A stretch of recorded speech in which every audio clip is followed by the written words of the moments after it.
Sir. সকল সকল PET diamond crown সবাইকে জানাচ্ছি ধন্যবাদ।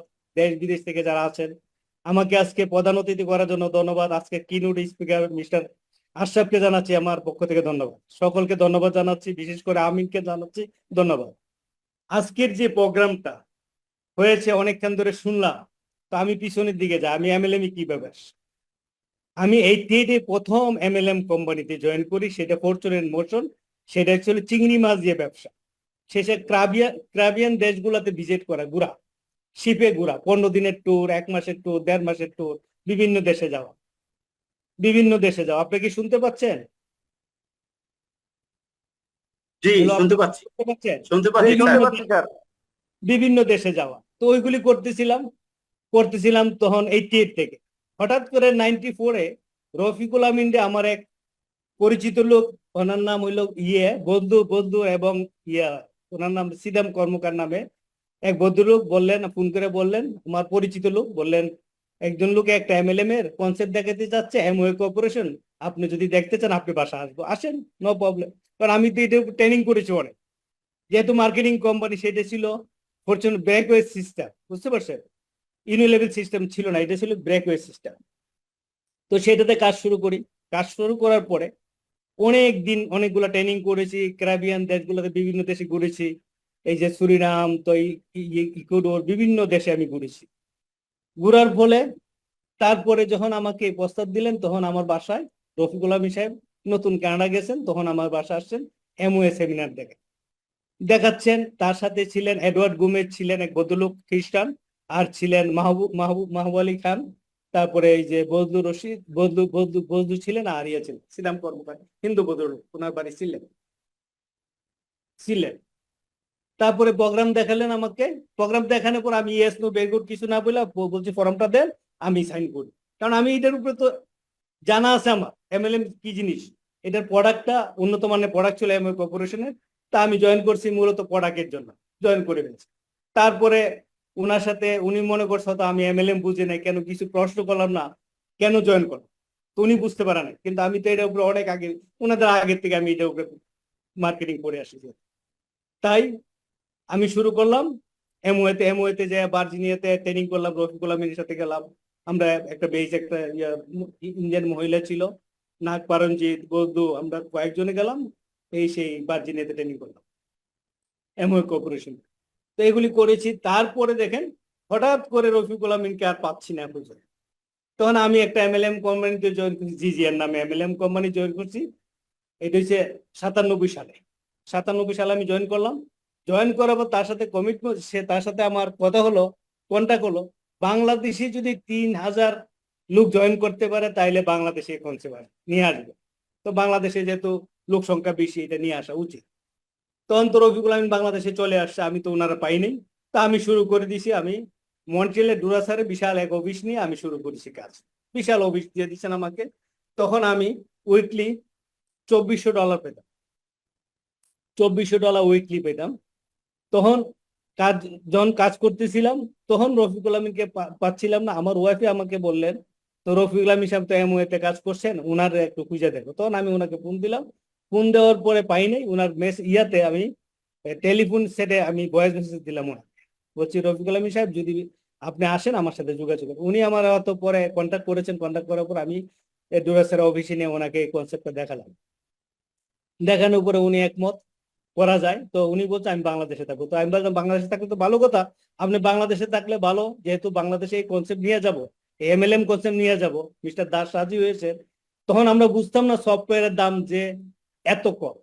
সে তো আমাদেরকে বলছে অনেক টাকা সফটওয়্যার দাম, তখন বুঝতে পারিনি। যদি জানতাম সফটওয়্যারের দাম এত কম, তাহলে কিন্তু আমরাই কিন্তু শুরু করতে পারতাম বাংলাদেশে এসে। তারপর রফিকুল আমিন আগে পাঠাই দেওয়া হলো, তো উনি আইসা মার্কেট সার্ভে করে ট্রেনিং ট্রেনিং করাইলেন, অনেকের দেখাইলেন, কোন অনেকে বিশ্বাস করতেছেন। তখন আমি কি করলাম, উনি 98-এ আসলেন, আমি 99-এর 13ই ফেব্রুয়ারি বাংলাদেশে আসি। উনি আমাকে, রফিকুল আমিন আমাকে রিসিভ করছেন। রিসিভ করে আমাকে নিয়ে এসে আমি মেরিন একটা গেস্ট হাউস ছিল, মেরিন গেস্ট হাউস, এই যে বনানীতে, ওইটাতে উঠলাম। আমি এবং আমার সাথে আসছিলেন এই যে ফজলে আওয়াল সাহেব, ওনার ওখানে ড্রাইভিং স্কুল ছিল, উনি ওটার মালিক ছিলেন। তো উনি আসলেন আমার সাথে। উনি নিজের টাকাতে টিকিট কেটে আমার সাথে আসছে। তো আসার পরে আমরা ওখানে মেরিন ইয়াতে ছিলাম, ওখান থেকে তারপরে আমরা উঠলাম এই যে ইয়েতে ব্রাকিনে ব্রাকিনে উঠলাম, ওখান থেকে আবার গুলশান ক্লাবে গেলাম, গুলশান ক্লাবে উঠলাম। তো ওই রকম করে তারপরে এই যে শুরু হলো। তারপর প্রথম সেমিনার হলো আমাদের ইয়েতে ওই যে জীবন ব্যাংক কর্পোরেশনে, ওখানে আজকের যে ডিআরও মনির উনি এবং ছাত্রলীগের যে স্বপন ছিল গোলাম ফারুক স্বপন, তারা অনেকে আসছেন ওই মিটিংয়ে। তো ওই যে স্বপন মেজবউদ্দিন স্বপন আসছেন, স্বপন তো আমার দুঃসম্পর্কে খালাতো ভাই, সেও আসছেন। তো এগুলি করে শুরু করলাম, শুরু করার পরে জিজিএন যখন শুরু করলাম, তখন তখন শুরু করার পরে থেকে কাজ আমরা শুরু করে দিয়েছি। তখন আমার চিন্তা ছিল আমি চলে যাব, এমডি সাহেবের দায়িত্ব পালন করবে এখানে বেশিরভাগ রফিকুল আমিন সাহেব, তখন তো এমডি সাহেব না, রফিকুল আমিন সাহেব। তারপরে যখন দেখা গেল আমাকে দিয়ে মিস্টার দাস আমাদের প্রোডাক্ট দিচ্ছে না, আমাদের ফেস ভ্যালু দিয়া বাংলাদেশের লোক জয়েন করতেছে, প্রোডাক্ট না দিয়ে আমাকে সিলেট পাঠালো। কি ওখানে একটা অফিস রান করতে হবে, আমাকে 45 লক্ষ টাকা ক্যাশ দিয়ে পাঠালেন একটা ব্যাগের মধ্যে দিয়ে। আমি জিএমজি তে চলে গেলাম। আমি বুঝতে পারিনি এটা ধরা পড়লে যে এটা ক্রাইম হবে, এটা বুঝতে পারিনি, যেহেতু কানাডার থেকে আসছি, সরল সোজা মন মানসিকতা। তো আমি চলে গেলাম, ওখানে যাওয়ার পরে দেখি এটা হুন্ডির টাকা। আমাদের প্রোডাক্ট দিতে পারে, সে হুন্ডি করে টাকা পাঠা দিচ্ছে, অফিসের নামে কোনো গন্ধ নেই, টাকা পাঠায়। তখনই আমি মাইন্ডসেট করছি না, ওর সাথে তো থাকা যাবে না। ও তো টাকা পাঠা দিচ্ছে, আমাদের প্রোডাক্ট দিচ্ছে না, বাউচার দিচ্ছে। তো সে তো আমার দেশে টাকা নিয়ে চলে যায়, সারা জীবন আমরা কলঙ্কিত হয়ে থাকতে হবে। তখন আমি কি করলাম, তখন আমি রফিকুল আমিন সাহেবকে বললাম, দেখেন সে কিন্তু এই কাজটা করছে। তো তাই নাকি? হ্যাঁ, আমাকে দিয়ে টাকা পাঠাচ্ছে। তো সে তো লোক ভালো না, সে গুলি করতেছে, আমাদের প্রোডাক্ট দিচ্ছে না, সে চলে যাচ্ছে। ফ্যান্সি নামে একটা রিসিপশনিস্ট মেয়েকে আমি জব দিয়েছিলাম, রিসিপশন 3,500 টাকা বেতনে। সে হয়েছে তার ক্যাব হয়ে, তাকে বানায় ফেলেছে তার পার্সোনাল সেক্রেটারি বানায়, তাকে স্যালারি দিয়ে কোম্পানি মালিকানা দিয়ে। তখন আমাদেরকে প্রস্তাব দিল, যখন ক্রাইসিস সৃষ্টি হলো, প্রোডাক্ট দিতে পারে ক্রাইসিস সৃষ্টি হলো, তখন রফিকুল আমিনকে আমাকে নিয়ে আবার বলছে ফেন্সির রাখবি ডিরেক্টর। আমরা বলছি ফেন্সিকে, ফেন্সি তো একটা রিসিপশনিস্ট, আমরা তোমাকে নিয়ে আসলাম বাংলাদেশে, তুমি ফেন্সিকে কেন দিবা? এটা তো আমরা মেনে নিতে পারবো না, ফেন্সিকে। তো বলছে না ফেন্সি মালিকানা, সরি, ফেন্সির সাথে আমরা তো, আমাকে পার্সেন্ট দিবে, রফিকুল পার্সেন্ট দিবে, সে থাকবে। তো আমরা রাজি না, রাজি না হয়ে তখন আমরা চিন্তা করলাম কি করা যায়। সে যে শুরু করছে, এবং দেখা গেছে কিছু লোক দিয়ে আমাদেরকে মারানোর চেষ্টা করছে। তিতুমিরের ছেলেদের সেট করেছে, রফিকুল আলমিনকে মারবে, এই করবে সেই করবে, প্ল্যান সেট করছে। ইসমাইল হোসেন বেঙ্গলি দিয়ে সেট আপ করছে, এইরকম করতেছে। তখন তো ভাবছি না আর কিছু করার থাকবে না, এখন আমাদের কিছু একটা করতে হবে। তখন আমরা কি করছি, আমি এবং রফিকুল আলমী সাহেব, নজরুল সাহেব আমাদের এক্স এমডি যিনি আসছিলেন, নজরুল সাহেব, উনি তো মারা গেছেন, আল্লাহ বেহেশত নসিব করুন। উনি জিএনএল নামে একটা কোম্পানি করছেন তখন ইয়াতে, বাড়িদার ডিউসিসে। উনার এখানে গেলাম, উনার সাথে পরামর্শ করলাম, আপনার সহযোগিতা লাগবে, আমরা তো পারবো না, আমি যেহেতু বাইরে ছিলাম, আমরা আপনার সহযোগিতা আর কি করা যায়। তাইলে বলে অসুবিধা নেই, অসুবিধা না, আমি করে দেবো আপনাদের, আপনাদের সাথে আমিও থাকবো। তো ঠিক আছে, থাকবেন যখন বেশ ভালো, আপনি যখন থাকবেন আমাদের কাজটা করে দেন। তখন কিন্তু প্রথম মিটিং করে আসলাম, তারপরে 2 দিন পরে দেখা গেল মিটিং করলাম, 2 দিন পরে আমাকে নিয়ে সিনায়ন দাস ঘুরলেন, ঢাকা শহর অনেক জায়গায় গাড়ি দিয়ে ঘুরলেন। তো হঠাৎ করে রফিকুল আমিন এই ফাঁকে দিয়ে আমার বাসায় মিটিং টিটিং করতেছেন লোকজন নিয়ে, আর আমি তার সাথে ঘুরতেছি, তাকে আমি কন্ট্রোল করতেছি। আর এদিকে এমডি সাহেব রফিকুল আমিন সাহেব বললো আপনি ওর সাথে, আপনি লোকজন নিয়ে কথা বলেন। তখন আমার বাসা বাড়িধারা ডিওসিসে, কর্নেল কাফি সাহেবের বাসায় 3 নম্বর রোডে। তো উনার বাসার মধ্যে মিটিং চলছে রফিকুল আমিনের। আমি সারাদিন ঘুরলাম, সন্ধ্যার সময় আমি ফোন দিলাম, এমনি সাহেব কোথায় আপনি? তো বলছে আপনার বাসাতে মিটিং করতেছে। তো তারপরে কোথায় যাবে? বলছে আমি তো যাব, দাসের সাথে মিটিং আছে। আমি বলছি, কেন দাস সাথে? দাস তো আমাকে বলে না সামথিং রং, কিছু একটা ঘটাবে সে। আপনি একটা কাজ করে মোবাইলটা বন্ধ করে বাসা যেয়ে বসে থাকে। তারপরে সে তো বাসা যে কথা সেই কাজ, সে বাসা যেয়ে বসে আছে। উনার বাসা কিন্তু আমি চিনি নাই, উনি মহাখালী ডিওসিস থাকতেন, মহাখালী ডিওসিস থাকতেন, কিন্তু উনার বাসা আমি বারিধারা ডিওসি, উনি মহাখালী ডিওসি। উনি আমার, উনার বাসা আমি চিনি নি কোনোদিন, উনি 2 ব্লক 3 ব্লক আগে নেমে যেতেন, না ড্রপ দিয়ে আসে, কিন্তু আমি বাসা চিনি নি কোন। তখন দাস আমাকে ফোন দিয়ে বললে, হুসাইন আমিন কোথায়? আমি বলছি আমিন সম্বন্ধে তো আমার জানা নেই, সে তার বাসা কোথায়? আমি বাসা তো চিনি না। তো কি করতে হবে? তারপর তার ড্রাইভারকে পাঠা দিছে আমাকে নিয়ে আসতে। তা আমাকে নিয়ে আসছে ওর অফিসে, নিয়ে আসছেন। নিয়ে আসার পরে, ওইটা ছিল ডুপ্লেক্স বাড়ি, ছিল একটা অফিস। তো ওখানে নিয়ে আসছেন। তাও তারপরে ওখানে যাওয়ার পরে দেখি এখানে ইসমাইল হোসেন বেঙ্গল, ফিরোজ নামে বাবু, ফিরোজ, পার্সি পার্কি, এরা বসা, এরা অ্যালকোহল খাচ্ছে, অ্যালকোহল খাচ্ছে বসে। তার বোন কুশালা ছিলেন, মিস্টার দাসের বোন কুশালা ছিলেন। কুশালা অনেকেই চিনেন এখানে, যারা পুরনো যারা আছেন ডিস্ট্রিবিউটার তারা চিনেন। কুশালা ছিলেন। তখন ফেন্সি বলতেছে আমিন ইজ টু মাচ টকার এই সে। আমি বলছি এই ফেন্সি কিপ কোয়াইট, তুমি এইগুলি বলতেছো কেন? তো দাস বলছে, কুশালা বলছে এই fancy don't talk too much. Fancy রে বলছে, ফেন্সি চুপ হয়ে গেছে। এর মধ্যে দিয়ে ইসমাইল হোসেন বেঙ্গল বলতেছে রফিকুল আমিনকে পাইলে 40 ফিট মাটির নিচে বুঝতে পারাইতাম আজকে যদি পাইতাম তাকে। তারপরে বলতেছে ফিরোজ রিভার বল বাইর করে বলতেছে বুলেট গুলি কাজে লাগাইতে পারলাম।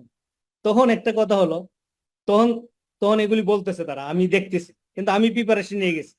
যেহেতু আমার মার্শাল আর্টে ব্ল্যাক বেল্ট আছে, তাইকোন্ডো ব্ল্যাক বেল্ট আছে, ডিফাইডে ব্ল্যাক বেল্ট আছে, তারপর বডি বিল্ডার চ্যাম্পিয়নশিপ ছিলাম, আমার সবগুলোই আমি দক্ষ এই ব্যাপারে। তা আমি কি জিন্সের প্যান্ট পরে ক্যাশ পরে প্রিপারেশন নিয়ে গেছি, 20-25 জন যেন আমাকে না আটকাইতে পারে ওই ব্যবস্থা ছিল। আর নিচে যারা দারোয়ান গুলো ছিল আমার এলাকার ছিল, তাদের কাছে রান্দা দেওয়া ছিল, যেটা বাইরে যাবে তাদেরকে কুবাবে, রান্দা তো করে, যেহেতু আমরা প্রাণ বেরলু মারপিটের মানুষ, তো কুবাবে। ওই প্ল্যান করে কিন্তু আমি যাই ঢুকছি। আমার ড্রাইভারে বলছি গাড়িটা তুমি প্রিপারেশন রাখবে, একদম ডাইরেক্ট যেন গাড়ি টান দিতে পারি, ঝামেলা করাবে। তারপরে তো দাসকে ডেকে রুমে নিয়ে গেলে, নিয়ে বলতেছে হুসেন থেকে সাইন নিয়ে নেই, তাইলে আর কোম্পানি করতে পারবে না, তারা তারা এমএলএম কোম্পানি করতে পারবে। তখন দাস বলতেছে you don't know Hussain, Hussain is very danger ফেলো।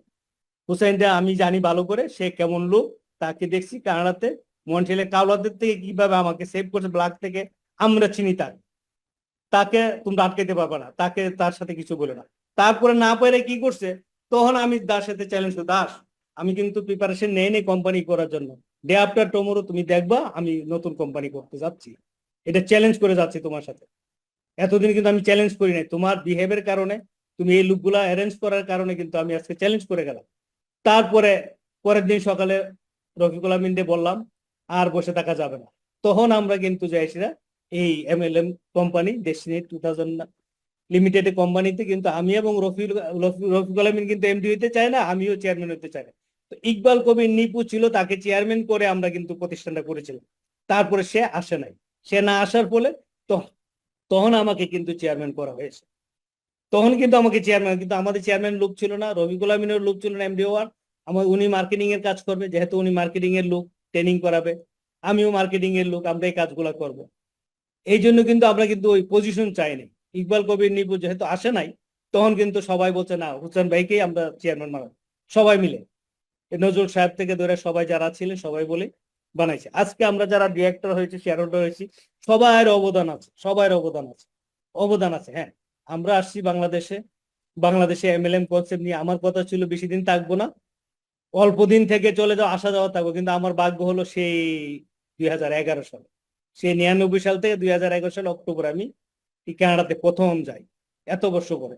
আমার এমডি সাহেব গেছেন, রফিকুল আমিন কয়েকবারই গেছেন, আসা যাওয়া করছেন, কিন্তু আমার ভাগ্য হয়নি, আমার ভাগ্য হয় নাই। আমি সে 11 সালে, যাই হোক, এই কথাগুলো বলার কারণ হলো এই, এমএলএম কে নিয়ে আমরা 11 সালে আসার পরে যে কাহিনীতে পড়ে গেলাম, যে বিপদে পড়ে গেলাম। 11 সালে যেহেতু আমরা তুরস্কে যে প্রোগ্রাম করলাম, এমওএ কর্পোরেশনের যিনি চেয়ারম্যান, উনি বলছে তোমরা এত অল্প সময়ে এত বড় কোম্পানি, এত লোক সংখ্যা, এটা অবাক হওয়ার মতো। সে তো জানে না বাংলাদেশে এত মানুষ, এত মানুষ বেকার, সে বুঝতে পারে না, কিন্তু সে বলে ফেলছে তুরস্কে আমাদের এত বড় কোম্পানি। তখন বলছে তোমরা তো নিজেরা ম্যানুফ্যাকচারিং যেতে পারো, নিজেরা প্রোডাকশনে যেতে পারো, তোমাদের নিজস্ব অন্য পণ্য তো মার্কেটিং করার দরকার হয় না, তোমাদের তোমাদের দরকার হয় না। তখন থেকে যখন বাংলাদেশে আসার পরে যখন আমরা মামলা খেয়ে গেলাম, মামলা খাওয়ার পরে দেখেন, মামলা খাওয়ার পরে কিন্তু আমরা দৌড়াদৌড়ি করেছি, বিভিন্ন জায়গায় চেষ্টা করেছি, কিন্তু আমরা ছাড় পাইনি। ছাড় না পাওয়ার কারণে আমরা কি করেছি, সেই যখন আমাদের মামলা হলো, মামলা হওয়ার পরে আমরা জামিন নিলাম, জামিন নেওয়ার পর জামিন ক্যান্সেল করে মাহবুব আলম অ্যাটর্নি জেনারেল সে লোয়ার করে গেল। এরশাদের সময় একবার গেল, আমাদের সময় দ্বিতীয়বার গেল সে, যে আমাদের জামিনটা ক্যান্সেল করানো। করানোর ফলে তো আমরা পলাতক হয়ে গেলাম, তো সান্ডা করবো। সান্ডা যখন করতেছিল, ডিআরও মনির আমাকে ফোন দিয়ে বলেন এমডি সাহেব রফিকুল আমিন সাহেব তো সান্ডা করতেছে, যেন হারুন সাহেব সান্ডা করতে, মনির লাইনে আছে, মনির শুনতেছে। তখন সে অনেকবার ফোন দিয়েছে, আমি যেখানে লুকানো ছিলাম সেখানে, ভোররাত্রে যেদিন নামাজ পড়তে ওইটা দেখি মনিরের ফোন। তো বললাম কি ব্যাপার, কোথায় আছে আন্ডা করছে? আমি বুঝি তাইলে আমিও আসতেছি, কারণ উনাকে একা ছাড়া যাবে না। আমি যখন দুদুকে যতবার আমাকে ডাকছে, ততবার দেখছি রফিকুল আমিনের প্রতি ক্ষিপ্ততা, তারা ক্ষিপ্ত। কে ক্ষিপ্ত? ওরা ক্ষিপ্ত। তখন আমি উনাকে একা ছাড়বো না, তখন আমি গেলাম। যাওয়ার পরে বিশ্বনাথের বাসা, প্রথম মনিরের বাসা গেলাম, মনির বাসাতে বিশ্বনাথের বাসা, ওখানে যাই রফিকুল আমিন নাস্তা করতেছে সকালবেলা বসে। তখন আমার বললো চেয়ারম্যান আপনি চলে আসো, আমি চলে আসি। তো আপনি যাওয়ার দরকার না, আমি যাই। আমি বলছি না, আপনাকে একা ছাড়বো না। তখন আমরা দুইজনে বসে একটা প্ল্যান করলাম, কি কারে দিয়ে প্রতিষ্ঠান চালানো যায়। তখন সাকিব রে হেড করে, এখানে মনির ছিল, আমাদের সাকিব ছিল ওই যে দিয়ার কর্মকার বাবু ছিল, সবাইকে মিলে আমরা কয়েকজনে মিলে এসে আমরা কমিটি করে দিলাম প্রতিষ্ঠান রান করার জন্য। সাকিব সে দায়িত্বটা নেয় নেই, না নেওয়ার ফলে দায়িত্ব নেয় নেই সাকিব। তারপরে কি করলেন, মুসাদ্দেক আলী খান আমরা রিমান্ডে, তখন আইসা আমাদেরকে বলেন এমডি সাহেবের হাতে পায়ে ধরে বলাইছেন, হ্যাঁ আপনার বাতিজা থাকতে তাকে সিও বানান, তাকে হেড বানাই, সেটা প্রতিষ্ঠান চালু করে। তখন দেখা গেছে সাকিব যখন দায়িত্ব নিয়ে, তখন কিন্তু আশরাফ আছেন শুনছেন, আশরাফকে সিও বানাই কিন্তু আমরা দায়িত্ব দিয়ে আসছিলাম। তারপরে দেখেন রিমান্ডে থাকা অবস্থা কখন আমাদের অ্যাটাচমেন্ট হয়েছে সেটাও জানার দরকার আছে। আপনার যেহেতু পিএইচডি, অনেক গ্রহণযোগ্যতা আপনাদের আছে, অনেক কাজ করেছেন, আর পিএইচডিতে আপনি হওয়া যায় না, অনেক গ্রহণযোগ্যতা আপনাদের আছে। তখন যখন রিমান্ডে থাকা অবস্থা, আমার গাড়িটা আমার ড্রাইভারে নিয়ে আমার এক আত্মীয় বিক্রি করে দিয়েছে। তখন আমরা বলতেছিলাম দেখেন আমরা ঢুকলাম, সারেন্ডার করলাম, আত্মসমর্পণ করলাম, আমাদের সম্পদ এখনই বেচাকিনি শুরু হয়ে গেছে।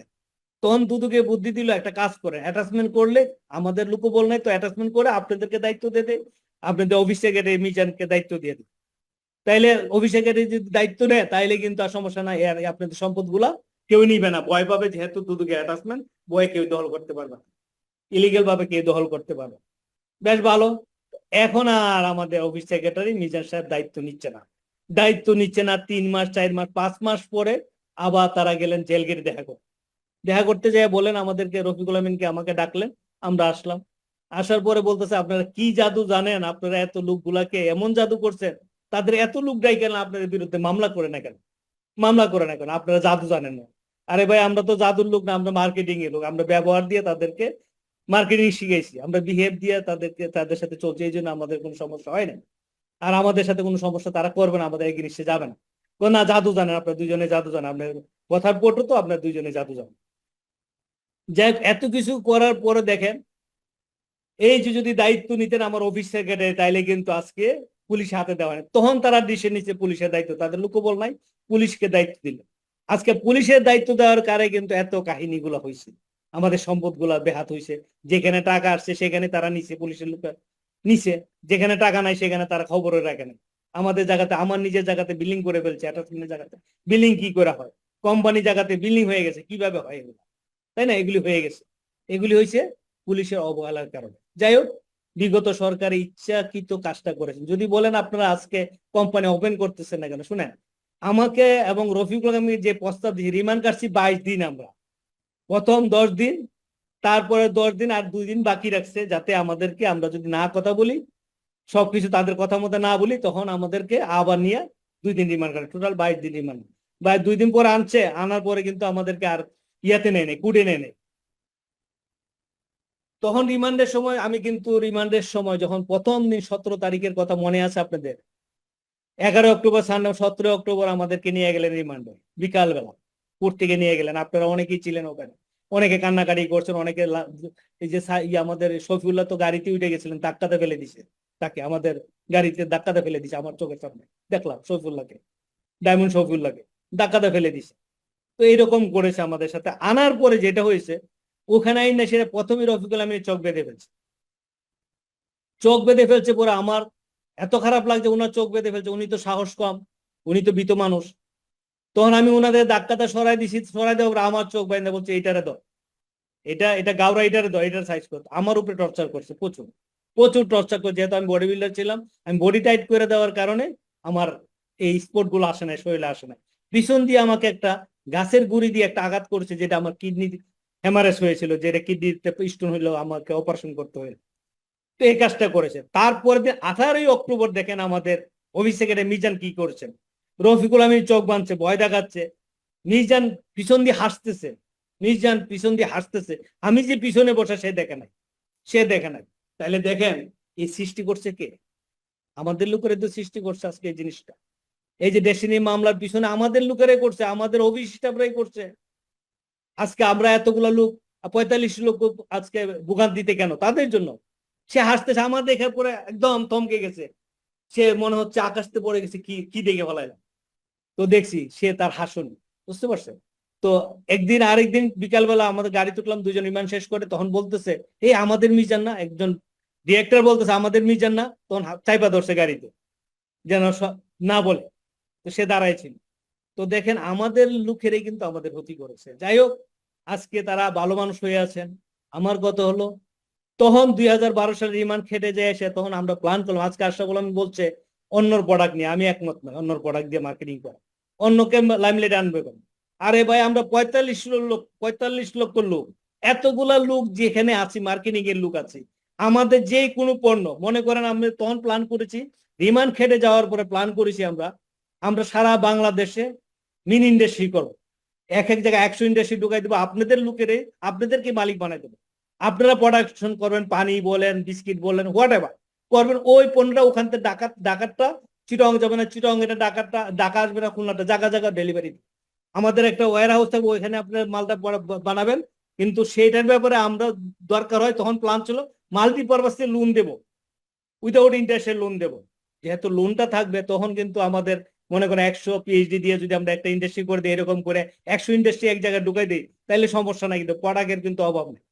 আমরা এত বড় একটা কোম্পানি প্রোডাক্ট, তখনই আমাদের এই প্ল্যান করে দুইজনে আমরা যুক্তি করছি কি কি করা যাবে, এই প্ল্যান গুলা করে কিন্তু আমরা কাজ করেছি। এখন যদি আমার কথা হলো, কাউকে কুটাক্ষ করে কথা বলার দরকার হয় না, দরকার হয় না। এই এই সময় কিন্তু আমাদের নাই, আমরা সবাই দুস্তুরি থাকতেই পারে, কারো বেশি কারো কম, কারো না থাকতে পারে। যদি আমরা ভুল বুঝাবুঝি করি, আজকের যে কমিটি, আজকে যে কথা বলতে পারছি, এটার অবদান কার জানেন? আমিন তো সাক্ষী, আমিন তো আপনি সাক্ষী, আপনি তো সাক্ষী। এটার অবদান কার? আমি নিজে ইজিএম ডেকে করে দিয়েছি, এমডি সাহেব দিবে না, তারপর আমি করেছি, আমি করেছি কুড়ে বসে আমি সিগনেচার করেছি, সেটা অবৈধ। অবৈধ নিয়ে অনেক কিছু হয়েছে, যাই হোক সেটা বলতে চাচ্ছি না। আজকের কমিটি হওয়ার কারণে কিন্তু কোর্ট থেকে এটা করে দিছে, সেটা হইতো না, সে ঝামেলা হইতো না, আমাদের কারণেই হয়েছে সেই ঝামেলা। যাই হোক, আইডি বলতে চাচ্ছি না, এত কিছু বলতে চাচ্ছি না।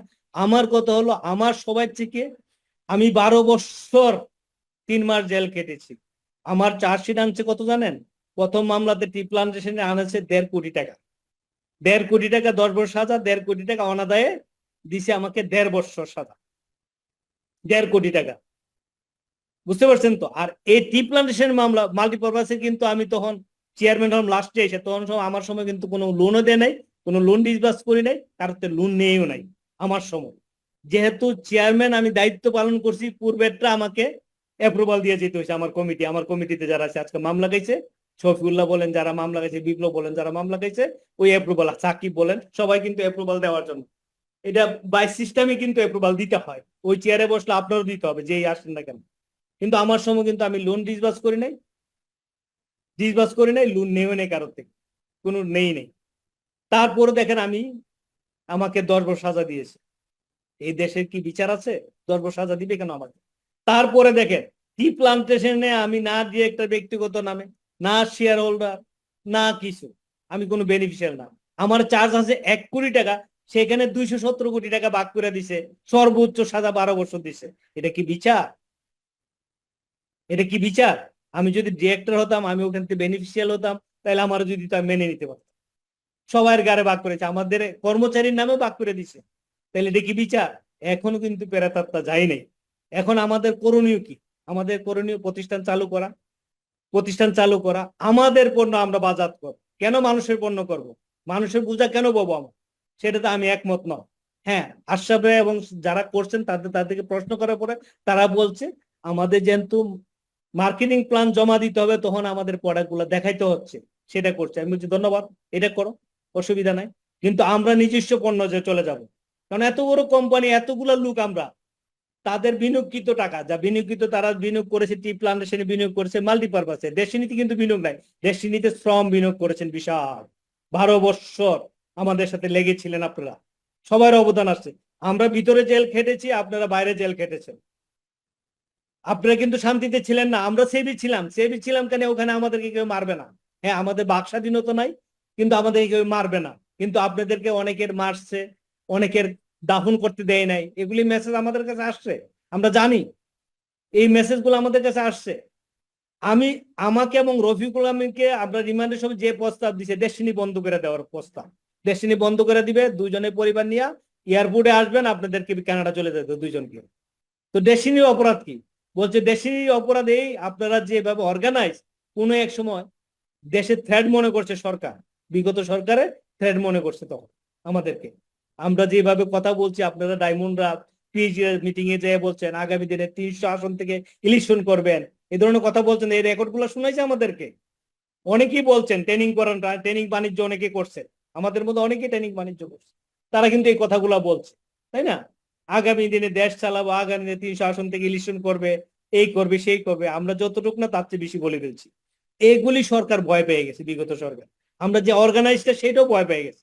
তারা তো বলছে আমরা যে অর্গানাইজ না, হয়তো আপনারা চান্দা করার সাথে সাথে এত লোক কিভাবে জোর হলো আপনারা তো বলেন নাই।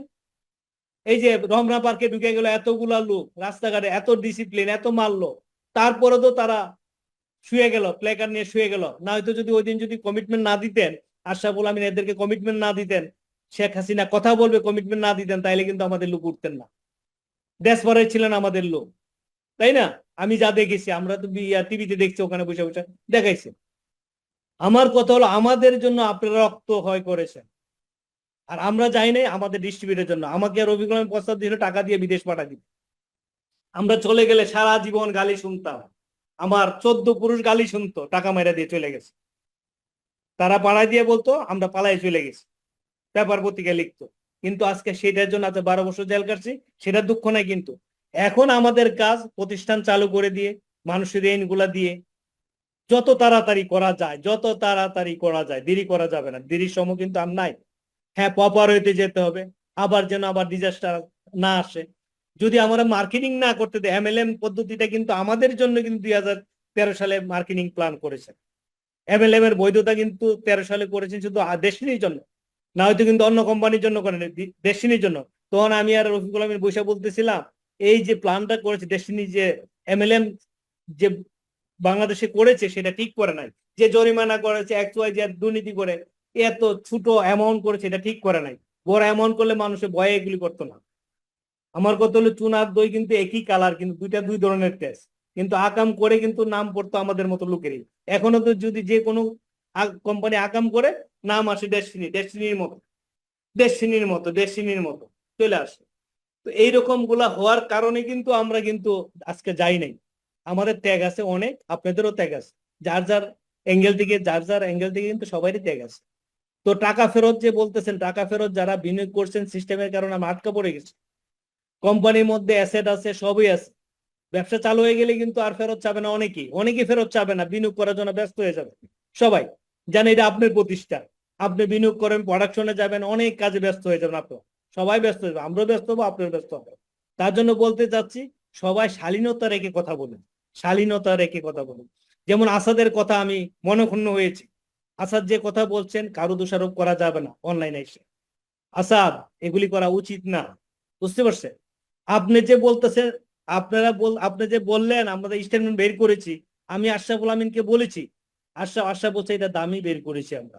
দামি 1000 বের করতে পারেন, দেখাইতে পারেন। ওই দিন তো 25 তারিখে যদি হয়, তাহলে আমি চেয়ারম্যান, আমার তো ওই যে বুডে আমাকে নিয়োগ দেওয়ার দরকার নাই।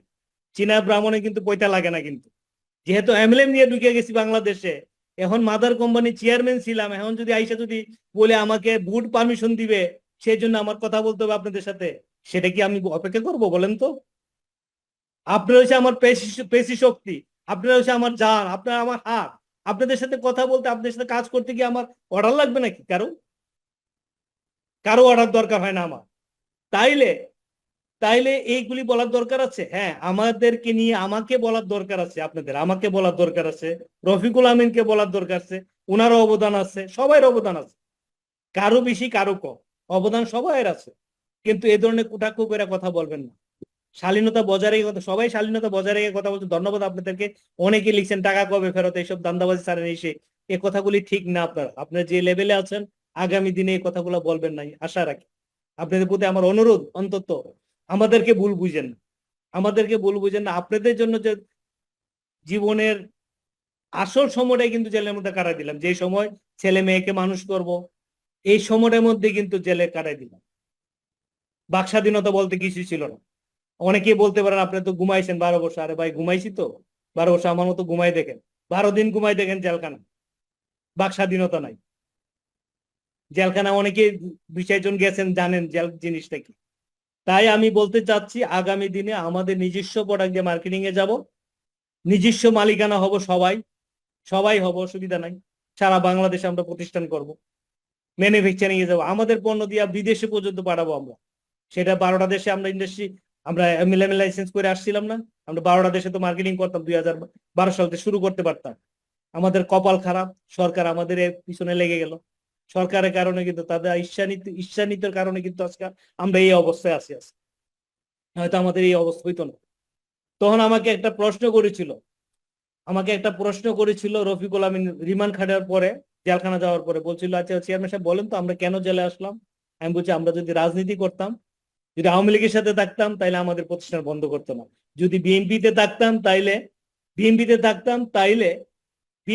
থাকলে হয়তো 1 মাস 2 মাসে বেশি জেলে থাকতে হইতো না। এখন আমরা আজীবনের জন্য জেলে ঢুকছি, বুঝতে পারছেন আমিন? আমরা আজীবনের জন্য জেলে ঢুকছি, যতক্ষণ পর্যন্ত এই সরকার আছে আমাদেরকে ছাড়বে না। তখনই কিন্তু ভবিষ্যৎবাণী আমি বলে দিছি, বুঝতে পারছেন? তো আমরা কিন্তু সবারই কিন্তু হেল্প করেছি, কিন্তু আমরা কিন্তু দল করি না। যদি আজকের জন্য যে কোনো দলের সাপোর্টে থাকতাম তাহলে কিন্তু আজকে আমাদের এই অবস্থা। জামাত করলে আমাদের সমস্যা ছিল না, বিএনপি করলে আমাদের সমস্যা ছিল না, যেতাম আর আসতাম। যাই হোক, আমরা কষ্ট করে 12 বছর কাটাইছি, আপনারা কষ্ট করেছেন। আমার কথা হলো, আমরা কারোর পিছনে কথা বলবো না। আমরা প্রতিষ্ঠানটা চালু করি সবাই, আমরা সবাই কিন্তু একটা পরিবার, ডেস্টিনি।